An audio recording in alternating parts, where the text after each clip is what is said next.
Hey everybody, welcome to the Lund Loop Daily Update for Wednesday, August 19th, 2026. Happy Hump Day. Woo! Lots going on in the market today. Let's get right to it.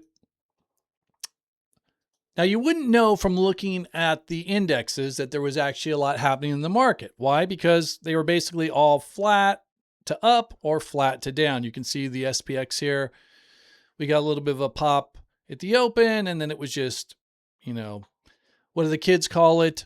Barcoding along yesterday's high. It looks like we're going to rip. Then we come back in. Looks like maybe we're going to rip again. We come back in and we basically end the day flat.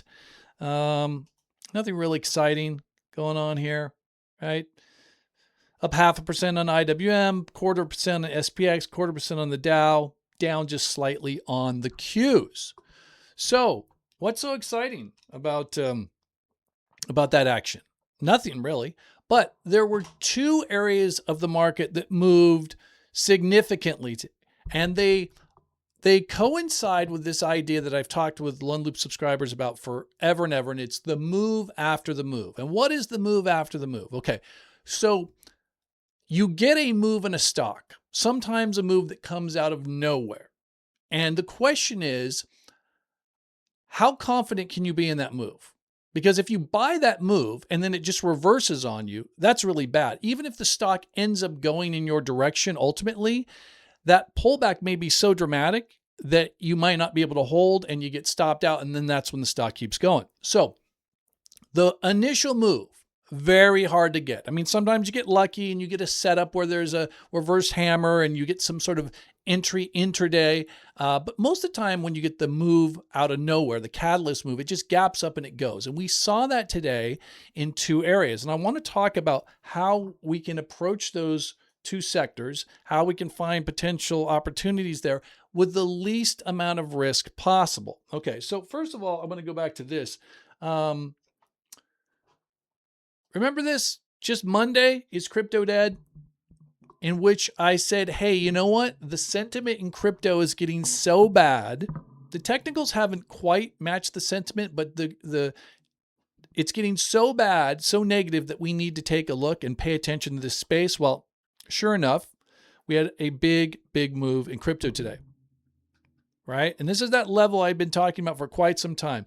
We saw this kind of like an inverse head and shoulders here, but until we broke this trend line and really got above this pivot level right there, I was like, yeah, I don't really know if there's anything to see here in Bitcoin. But that's what we did today, right? So I was going to use this. I was going to use crypto and some of the crypto names as the example for how we would approach a move after the move. But instead, I want to go to something I think is even bigger. I mean, I know it's bigger. So look, we're here to make money. 100% we're here to make money. That's what we focus on, right? We keep politics out. We keep all the other extraneous stuff out. But we love themes and we love narratives, and we love them when they coincide with technicals. And guess what? We love them even more when they are a benefit to society, right? Doesn't happen very often, but when they are, it's great. And today, there was some amazing breakthrough news about cancer. Now, I'm not a geneticist or an oncologist or not even a doctor, but basically the upshot is, there is a therapy that they are working on that it's a therapy that's basically based upon your own DNA. It's almost like a customized therapy that they were able to create that helped inhibit the spread of melanomas. A big deal, right? It's you don't even want to look at the stats of how many people die from melanomas. But what's more important is that this is not just a drug, it's actually a platform. Like, they feel like this is something that can be customized per person and per type of cancer. So there's a lot of people that think this is a seat moment. This is a pivotal moment in the fight against cancer. My whole life I've been hearing we're just around the corner from a cure from cancer. And I've heard they'll never cure cancer because there's too much money in treating it. But this really feels like it's something. So I want to take a look at some of the stocks that moved and say, okay, here's the initial move. How can we play these things?